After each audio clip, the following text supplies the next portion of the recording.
Bread burger செய்யறதுக்கு நம்ம ready பண்ணுறோம். எப்போது நான்வெஜ்ஜே சாப்பிட முடியாதுல்ல, அதனால் வெஜிடேரியனில் கொண்டக்கடலை வந்து ப்ரெட் பர்கர் செஞ்சுக்கலாம். அதுக்கு 4 ப்ரெட் எடுத்துக்கணும், 4 ஸ்லைஸ் ப்ரெட்டு. அப்புறமா கொண்டக்கடலை, வெங்காயம் எல்லாம் எடுத்து வச்சுக்கணும். ப்ரெட்டை வந்து நம்மளுக்கு வேணும் இந்த பர்கர் சைஸில் கட் பண்ணிக்க வேண்டியது தான். எதனா ஒரு மோல்டு எடுத்து அதை கட் பண்ணிக்க வேண்டியது. அப்புறம் செய்ய ஆரம்பிச்சிடலாம். வெட்டியாச்சு, பர்கர் ஷேப்பில் வெட்டியாச்சு ப்ரெட்டை.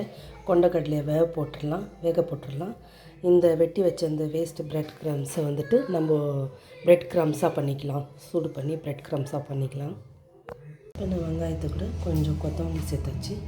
கொஞ்சம் கொத்தமல்லி, கொஞ்சம் ஏன்னா பச்சை மிளகா போட்டால் சில பேருக்கு பிடிக்காது, அதனால் கொஞ்சோண்டு மிளகாப்பொடி, கொஞ்சம் மஞ்சத்தூள், கொஞ்சம் கஸ்தூரி மேத்தினா ஒன்றும் இல்லை, கொஞ்சம் இது வெந்தயக்கீரை, காய வச்ச வெந்தயக்கீரை, கஸ்தூரி மேத்தி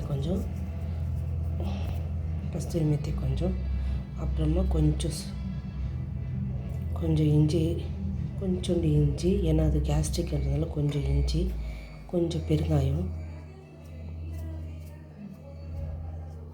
பெருங்காயத்தூள், கொஞ்சம் சோம்பு, கொஞ்சம் ஏற்கனவே சென்னையில் உப்பு போட்டு வேக வச்சதுனால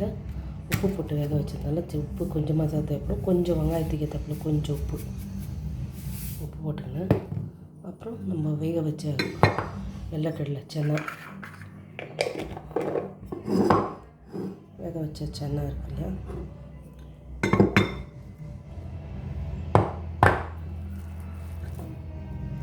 வேக வச்ச சென்னா எடுத்து மிக்ஸ் பண்ணிடணும்.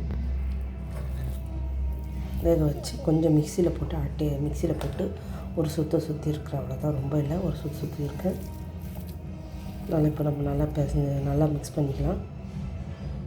இப்போ இது நல்லா மிக்ஸ் ஆகிடுச்சு. இப்போ நம்ம ரவுண்டாக வடை மாதிரி மெலிசாக தட்டி எடுத்துக்கலாம். பைண்டிங்க்கு ஒரு 2 ஸ்பூன் கார்ன்ஃப்ளவர், 3 ஸ்பூன் கோதுமை மாவு சேர்த்து பைண்டிங் பண்ணிக்கிறதுக்கு ரெடி பண்ணிக்கலாம். இந்த மாதிரி எல்லாம் வடை மாதிரி கட்லெட் மாதிரி எல்லாத்தையும் ரெடி பண்ணி வச்சாச்சு கட்லெட் மாதிரி. இப்போ நெக்ஸ்ட்டு நம்ம அந்த மாவை கலந்துக்கலாம் பைண்டிங்க்கு. அப்புறம் ப்ரெட் க்ரம்ஸ் எடுத்து வச்சுக்கலாம். ப்ரெட் க்ரம்ஸு அப்பயே அரைச்சி வச்ச ப்ரெட் க்ரம்ஸு எடுத்து வச்சுன்னு ரெடி பண்ணலாம். பட்டர் போட்டுக்கலாம். பட்டர் போட்டு பேனில் பட்டர் போட்டு சூடாகிட்டோம் பட்டரில். இந்த சைடு நம்ம டிப் பண்ணலாம். அதில் போட்டு எடுத்துட்டு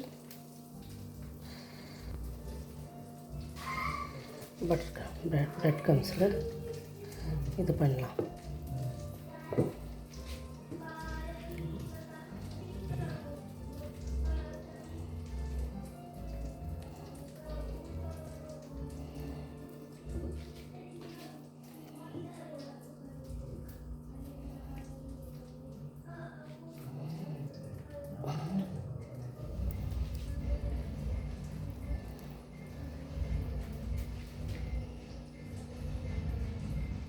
கார்ன்ஃப்ளவர் கோதுமை மாவில் டிப் பண்ணிவிட்டு ப்ரெட் க்ரம்ஸில் கோட்டிங் பண்ணியாச்சு.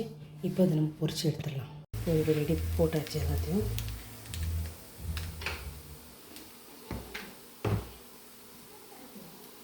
எல்லாம் போட்டாச்சு. இப்போ அஞ்சத்தை எல்லாம் ரெடி பண்ணியாச்சு. என்ன ஒன்றுன்னா நம்ம அந்த மைதா மாவு கார்ன்ஃப்ளவர் மாவையும் வந்துட்டு நல்லா கொஞ்சம் திக்காக கலந்துன்னு போட்டால் மாத்திரம் ஸ்ட்ராங்காக வந்து பொட்டிக்கும் ஃபுல்லாக. வறுத்தாச்சு, ஒரு சைடு பொரிச்சாச்சு.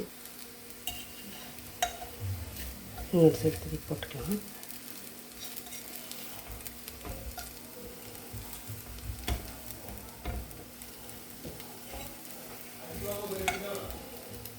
எல்லாம் திருப்பி போட்டாச்சு.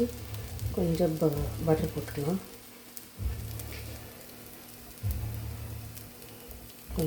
போட்டுக்கலாம். வாஷ் பண்ணி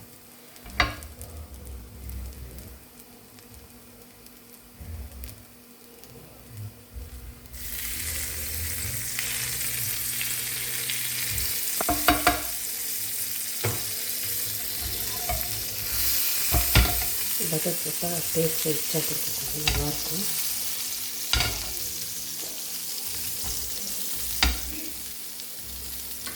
நம்ம ஈவினிங் ஸ்நாக்ஸாகவும் சாப்பிட்டுக்கலாம். ஏன்னா கொண்டக்கடலை சில பேர் கொண்டை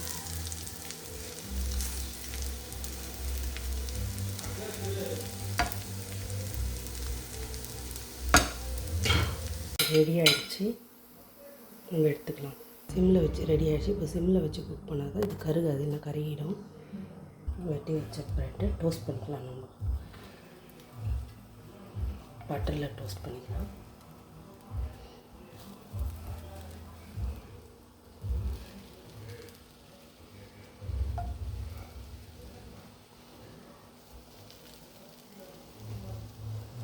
டோஸ்ட் ஆகட்டும். ப்ரெட் டோஸ்ட் ஆகிடுச்சு.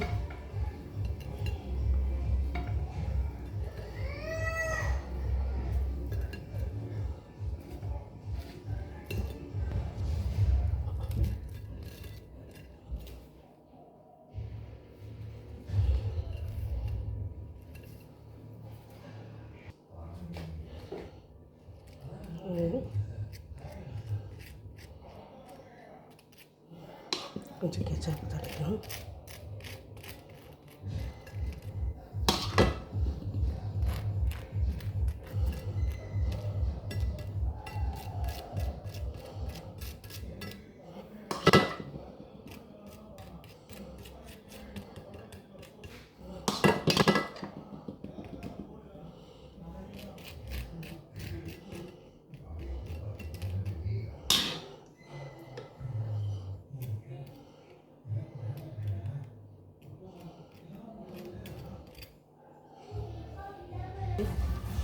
கோட்டிங் ஆகிடுச்சு. 3 கட்லெட் ரெடி ஆகிடுச்சு. வச்சாச்சு ஸ்டவ். என் பசங்க வந்து வெள்ளரிக்கு காயெல்லாம் அதிகமாக சாப்பிட மாட்டாங்க. என் பசங்க காய் அதிகமாக சாப்பிட மாட்டாங்க. அதனால அவங்களுக்கு செப்பரேட்டாக அப்படியே கொடுத்துருந்தோம்.